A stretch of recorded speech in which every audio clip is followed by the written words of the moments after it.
Fala pessoal, tudo bem com vocês? Estamos aqui para fazer um vídeo extremamente importante no nosso canal também, que tem um tema que tem muito a ver com a história da minha vida, de muita coisa que eu vivi. E por isso que eu estou expondo isso aqui para vocês. E hoje a gente vai falar um pouco sobre o narcisismo nas igrejas. Embora você, que talvez não seja de igreja nenhuma, pode levar esses princípios aqui ensinados para a sua vida também. Mas como esse canal é focado em teologia, em questões espirituais, focado em doutrinas da igreja, etc., nós vamos abordar aqui aplicando ao meio religioso, e não só dentro da igreja, mas convivência com pessoas religiosas fora do ambiente da igreja também. Talvez a pessoa casa com alguém da igreja, tem amizade com alguém da igreja, entra num relacionamento de namoro, né? Até porque a igreja somos nós. Nós temos que ser a igreja aonde nós formos. A igreja não é só o prédio, quando todo mundo se reúne ali. Eu tenho que ser um representante da igreja, da palavra de Deus, aonde quer que eu vá. E, por isso, é muito importante falar sobre esse tema. Porque muito se fala, nós não podemos namorar com pessoas da mesma fé, etc, né? Porque causaria muitos conflitos, né? Na questão de convivência, na educação dos filhos, etc. Mas pouco se é alertado para relacionamentos dentro da própria igreja. Que não é porque você está dentro da igreja, da própria igreja, que você tem que abaixar a guarda e se relacionar com o primeiro que aparecer na sua frente. Existem muitas pessoas manipuladoras e tóxicas dentro da igreja. É claro que a gente não pode sair dando diagnóstico por aí, mas estudando um pouco sobre narcisismo e vendo as atitudes de algumas pessoas, a gente compara e fala, meu, não tem como, tem narcisismo aí, né? Não tem como. Você vai estudando, você ouve profissionais falando sobre o assunto, você lê sobre o assunto, você fala, pô, meu, eu não vou dar diagnóstico, mas, poxa, eu tô comparando aqui com o que eu vivi de perto com essa pessoa e realmente fica meio difícil dizer que não é. Entende? E de onde veio o narcisismo? Né? Ele veio da origem de Narciso, lá, uma mitologia onde o Narciso ele ficava admirando o seu próprio reflexo. Ele morre afogado ali, ele tenta abraçar o seu reflexo ali na água, acaba morrendo afogado, né? E isso é uma história que mostra a ruína que você viver o narcisismo, você ser um narcisista. Quais são as características de um narcisista, né? Segundo o site do Hospital Albert Einstein, uma pessoa narcisista, ela tem uma opinião muito elevada sobre si mesma. Ela tem uma necessidade de admiração o tempo todo.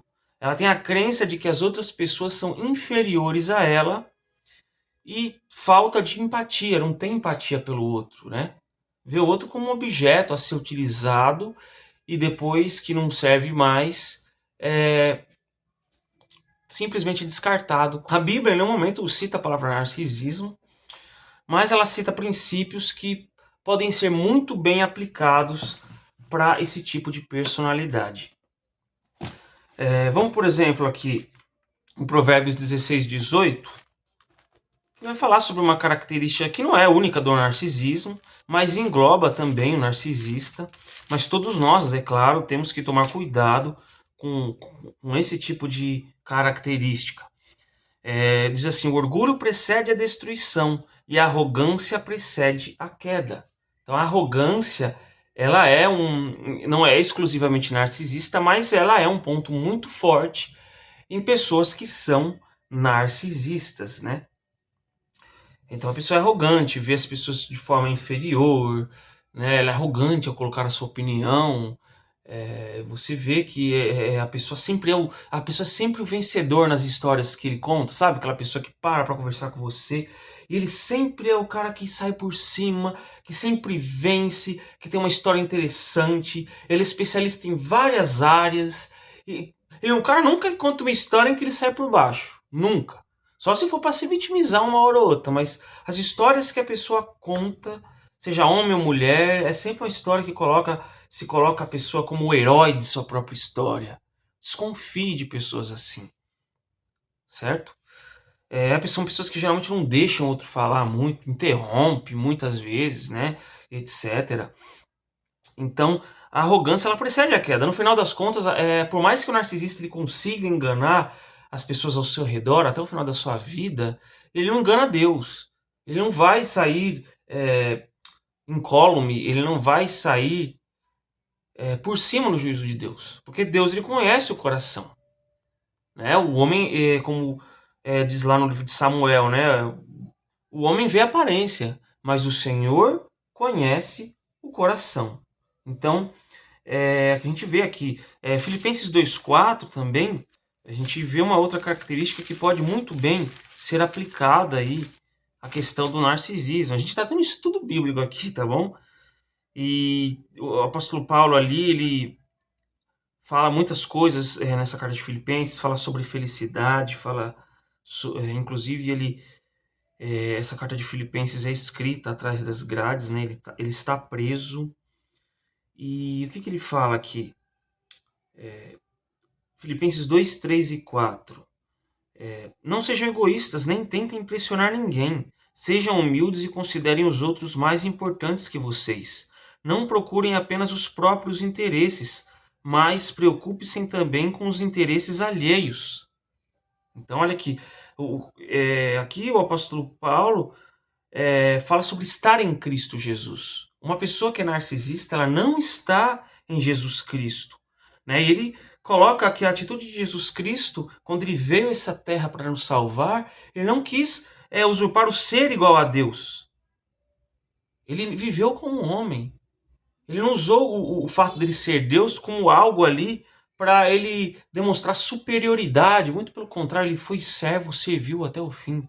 Jesus é o maior exemplo de alguém contra o narcisismo ou qualquer outra tendência da natureza humana que seja orgulhosa. Você já ouviu falar que o narcisista ele tem agenda própria? O narcisista, de fato, ele tem uma agenda própria, onde nós somos meras marionetes nas mãos deles, né? E aqui fala que não é para ser egoísta, não é para tentar impressionar ninguém. As pessoas, às vezes, no afã de impressionar os outros, mentem, aumentam as histórias para que as pessoas falam, o narcisista gosta desse holofote. E toda pessoa que tem esse problema com orgulho, né? E o verso 4 fala, não procurar apenas os próprios interesses. O narcisista ele não está nem aí com os seus interesses. Ele está aí com interesses dos seus interesses, os interesses das pessoas que ele convive e se relaciona. Ele está aí com os interesses dele.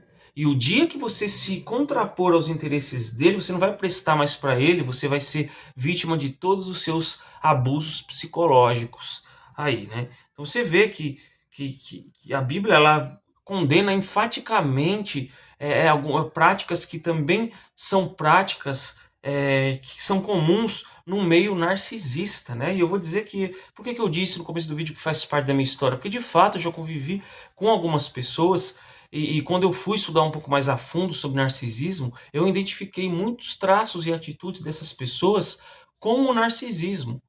Entende? Isso me ajudou demais. E embora eu ainda estou aprendendo cada vez mais sobre isso, mas isso me ajudou demais na questão de relacionamento com as pessoas. E me fez entender que nem mesmo na igreja você pode confiar em todo mundo. Nem mesmo na igreja você pode abrir sua vida para qualquer um. Mas todo mundo é irmão aqui, todo mundo é uma família. Não, não é. Deveria ser? Deveria, mas não é. Não é a realidade.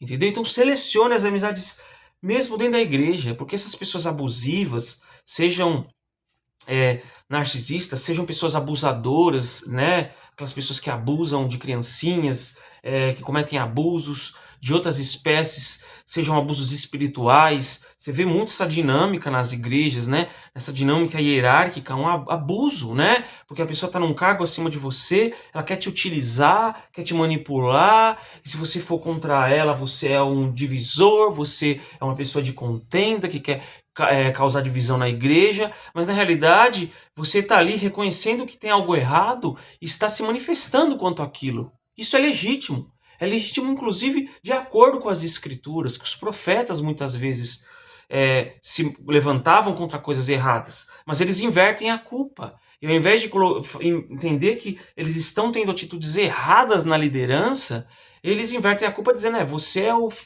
filho do diabo, você causa divisão, você está causando divisão no corpo de Cristo. Você vê, é uma tática narcisista de inversão de culpa. A gente vai entender um pouquinho mais isso aqui. E qual que é a recomendação da palavra de Deus com pessoas desse tipo? Narcisistas ou qualquer outras pessoas que tenham esse tipo de atitude. A gente tem aqui uma descrição no livro de 2 Timóteo, quando o apóstolo Paulo ele aconselha Timóteo, que era um jovem pastor da igreja dele, como lidar com a igreja. E aqui o apóstolo Paulo fala, ó, nos últimos dias serão tempos difíceis. E naquela época já existiam pessoas difíceis. Imagina agora. Então saiba que nos últimos dias haverá tempos muito difíceis, porque as pessoas só amarão a si mesmas e ao dinheiro. Serão arrogantes e orgulhosas, zombarão de Deus, desobedecerão a seus pais, serão ingratas e profanas. Olha só. Ingratas. Ingratidão é uma marca do narcisista também. Não terão afeição, nem perdoarão. O narcisista ele não perdoa. Ele não perdoa. Ele gosta muito de remexer no passado. Né? E todo mundo é defeituoso. Todo mundo tem erro. Né? Não é... por exemplo, eu estou num relacionamento com um narcisista. É lógico que eu vou cometer erros também. Lógico, porque eu sou uma pessoa falha. Né? E ainda que eu peça desculpas para essa pessoa, ela vai revirar o passado para dizer e aumentar até coisas que nem mereceria ser tão aumentada assim. Não perdoarão, caluniarão outros e não terão autocontrole. Caluniarão. Você já ouviu falar da campanha difamatória, que não é exclusivo dos narcisistas? Eu estou deixando isso muito bem claro, porque né, o problema do mundo não é só o narcisismo. Mas aqui a gente está falando do narcisismo específico. Né? Eles têm muita campanha difamatória, eles invertem a culpa, eles abusam de você, eles diminuem sua autoestima, eles desprezam você, eles te dão um tratamento de silêncio, mas eles vão falar para os outros que é você que está fazendo isso com ele. Ele faz uma inversão da história. Já viu aquela frase, acuse-os do que você é, chame-os do que você faz? É exatamente isso. É exatamente isso que o narcisista faz. Principalmente dentro da igreja, que é o tema que a gente está tratando aqui. Não terão autocontrole, serão cruéis. É o autocontrole, né? A pessoa não consegue lidar com aquele narcisismo dentro dela. Serão cruéis e odiarão o que é bom. Crueldade é uma marca principal do narcisista e de outras pessoas tóxicas. Eles são cruéis, eles falam coisas que machucam. Você tem problema porque você toma remédio, você é uma pessoa que tem defeito. Até que se ele souber que você está fazendo terapia, ele vai falar, você está fazendo essas terapias, não está adiantando nada, e você tem problema, você é doida, você é desequilibrada, olha só o tanto de remédio que você toma, entendeu? A pessoa tipo joga esse tipo de coisa, né? E são cruéis nas colocações deles, odiarão o que é bom, trairão os amigos, poxa vida. O narcisista, ele conta segredos. Uma vez, eu tive uma pessoa que eu fui amigo dessa pessoa por muito tempo. Essa pessoa, ela vivia contando segredo de outras pessoas para mim. Segredos particulares, segredos até comprometedores muitas vezes. Por quê? Essa pessoa, ela vive traindo os seus amigos, ela não guarda segredo. Se você contar segredo para uma pessoa desse tipo, ela vai sair contando para todo mundo. Ela vai usar esses segredos que você contou para ela como forma de te chantagear, como forma de sujar sua imagem para as outras pessoas, fazer você cair em descrédito perante as pessoas na sociedade. Então, trairão os amigos, serão imprudentes, cheias de si, amarão os prazeres em vez de amar a Deus, serão religiosas. Olha o verso 5 de 2 Timóteo 3. Serão religiosas apenas na aparência. Então, quanto mais narcisista a pessoa é, existem graus de narcisismo. Eu, inclusive, recomendo os canais da Tariana Rocha, da Ana Beatriz, né? Tem um livro que eu vou indicar para vocês daqui a pouco aqui. E da Virginia Cozier. A Virginia Cozier, eu acho que é assim que fala. Então, essas pessoas elas passam uma imagem positiva para as pessoas ao redor. Sabe por quê? Porque se você for pedir ajuda, porque você está sofrendo abuso psicológico, que é um tipo de agressão também, agressão não é só você socar alguém, a agressão é você xingar, você ficar fazendo um joguinho psicológico para fazer a pessoa duvidar da sanidade dela, essa pessoa vai falar, não, essa pessoa é louca, olha, esse cara é tão amável, ele é tão carismático, e quanto mais carismático o narcisista é, mais perigoso ele é. Entende? Então por isso que, olha que fala, ó, serão religiosos apenas na aparência, mas rejeitarão o poder capaz de lhes dar a verdadeira devoção, né? Essas pessoas, elas não vão buscar uma transformação genuína, esse carisma que eles têm não é algo legítimo, não que todo carismático é narcisista, mas na questão do narcisismo em específico, o carisma deles é uma maquiagem para fazer os outros pensarem que eles são bons, para que ele possa predar novas vítimas, e sugando aquela pessoa, sabe como um, tipo, como se fosse um parasita dentro da pessoa que vai comendo a pessoa naqueles filmes lá por dentro, depois toma a forma da pessoa. É isso. E qual que é o conselho que é dado aqui? Fique longe de gente assim. Fique longe. Ah, mas tem que perdoar? Tem que. Mas perdoar não é conviver junto. Você vê a própria palavra de Deus, o apóstolo Paulo, inspirado por Deus aqui, fala, fique longe de gente assim. Perdoe, sim, Jesus fala para perdoar. Jesus fala para amar os inimigos, sim. Mas amor não é você ficar abraçado. Amor não é ficar convivendo com a pessoa. É você não guardar rancor. É isso. Você não desejar o mal para aquela pessoa. Mas é você no seu canto e ela no dela. Fique longe de gente assim, que manipula, que é arrogante, que trata as pessoas como objetos descartáveis, que fica contando o segredo de todo mundo por aí.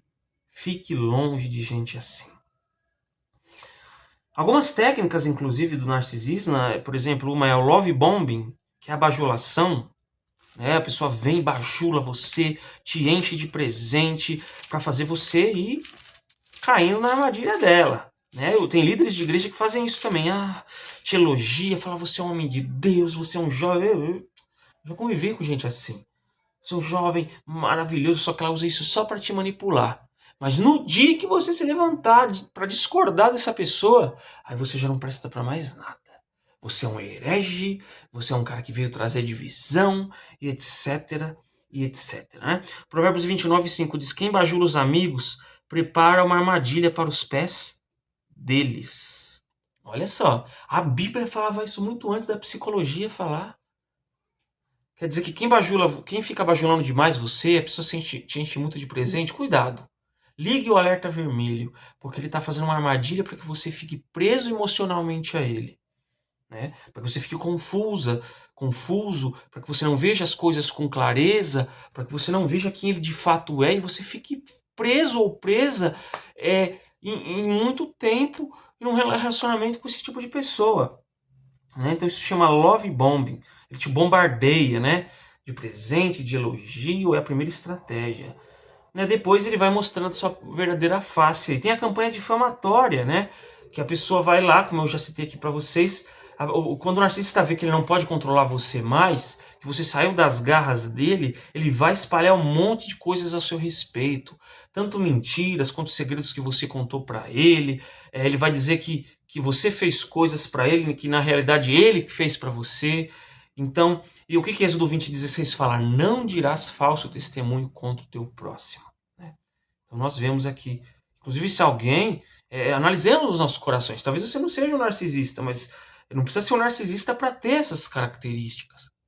Analisemos os nossos corações, segundo a palavra de Deus, para ver se nós não estamos nos enquadrando nesse tipo de coisa.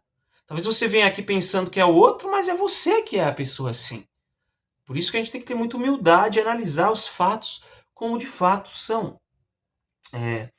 E você já ouviu falar do gaslighting? O gaslighting, de onde veio esse termo? Eu gosto muito da origem dos termos que fazem a gente entender um pouco melhor. O gaslighting, esse termo, ele surgiu num filme antigo aí, num homem, e o homem fazia o quê? Ele manipulava a esposa dele. Uma das estratégias que ele usava é diminuir a intensidade das luzes de gás da casa, para convencer a esposa que ela estava ficando louca, que ela estava com os problemas mentais. Um caso comum de gaslighting é aquela pessoa que é pega no flagra, tendo uma conversinha picante com outro, seu namorado ou sua namorada pega, esse parceiro, esse companheiro, essa companheira, tendo uma conversa picante com outra pessoa e fala, não é o que você está pensando, você está ficando louca, você ciumenta demais, você é ciumento demais, sendo que ali a pessoa já está mostrando sinais de desrespeito, né? Segue mulheres vestidas de forma indecente, fica curtindo foto, fica com conversinha picante com outra pessoa, sendo que a pessoa tem, a pessoa tem um compromisso, ou quando é pego na traição, né? Existem casos de gaslight extremos, que são pessoas que são pegas no flagra traindo seu cônjuge, e o cara faz uma inversão totalmente louca, para a pessoa pensar que ficou louca. Pra pessoa pensar até que teve miragem, que viu coisa onde não era, sabe? Você tá ficando louco, você tá alucinando, entendeu? O negócio é grave, né? É uma forma de manipular, né? O que Provérbios 20, verso 10 diz? 2 pesos e 2 medidas. Toda espécie de desonestidade é detestável para o Senhor. Quem pratica gaslighting é desonesto, é mentiroso. E o Senhor detesta esse tipo de coisa. Analisemos, né? Analise se você se relaciona com esse tipo de pessoa. Analise se você é essa pessoa. Porque se você está por esse caminho, você pode escapar do julgamento humano. Você pode destruir a reputação de uma pessoa. Mas no julgamento de Deus você não passará. Você lembra da história de José na Bíblia? José foi lá e negou-se deitar com a mulher de Potifar. O que a mulher de Potifar fez? A mulher de Potifar foi lá, ficou brava porque foi rejeitada e inventou uma mentira de José, falando que ele tentou abusar dela. Olha a inversão de culpa aí. Olha a inversão de culpa. Olha a campanha difamatória invertendo os fatos. 1 Tessalonicenses 2, verso 3, diz assim: Portanto, como vem, não pregamos com a intenção de enganá-los, nem com motivos impuros, nem com artimanhas. Aqui o apóstolo Paulo está falando do seu ministério para a igreja dos Tessalonicenses. E tem muita gente que prega heresia, que prega mentira, e é narcisista. Não estou dizendo que todos que são equivocados são, mas algumas pessoas elas usam essas técnicas de gaslighting, usam essas técnicas de campanha difamatória, e são pessoas que usam essas coisas para divulgar um falso evangelho.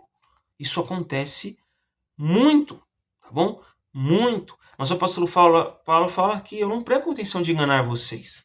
Eu não tenho motivos impuros. Isso mostra que um cristão de verdade, quando vai pregar o evangelho, quando vai se relacionar com as outras pessoas, ele não pode ter intenções malignas no seu coração, intenções de desonestidade. E eu queria, após apresentar esses textos aqui, de uma forma bem sucinta, se alguém tiver alguma dúvida a gente pode se aprofundar um pouco melhor, eu gostaria de indicar um livro muito interessante para você, que é um livro assim maravilhoso, que é Guia de Sobrevivência para Vítimas de Narcisistas Malignos. Tá bom? Esse livro aqui, ele é muito bom. Ele me ajudou a enxergar muitas coisas que eu não via. A maldade no coração de muitas pessoas. Muitas pessoas que se dizem boas, que se dizem cristãs, ou talvez não sejam da igreja, mas se dizem boas e fazem o bem para todo mundo, mas quando chega para você, te trata mal, né? Eu conversei com 2 pessoas recentemente, já teve outros momentos que eu conversei com outras pessoas sobre isso, e esse número de pessoas tem aumentado, porque é o fim dos tempos, né?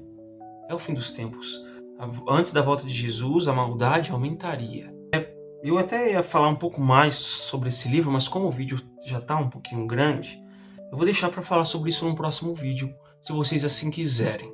Como você vai mostrar que você quer que a gente continue falando disso? Ah, mas é um canal de teologia, é um canal de doutrinas? Sim, justamente por ser um canal de doutrinas bíblicas, que a gente tem que tratar dos males do coração humano. Então, se você quiser mais conteúdo sobre isso, a gente tem bastante coisa para falar, tá? Bastante coisa. Inclusive tem uma participação minha num podcast, que é Sociedade Primitiva, onde eu trato um pouco desse assunto também. Eu posso deixar o link aí na descrição.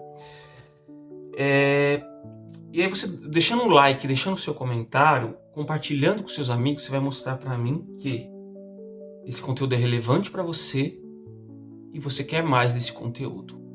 Abre o olho, tá bom? Fique atento aos mínimos sinais, que é aí que você consegue escapar de algo ruim sem ter grandes danos, beleza? Inscreva-se no canal, compartilhe com os amigos, deixe o seu like aí, tem a chave Pix, tem os livros da nossa descrição aí, se você quiser adquirir, e até mais.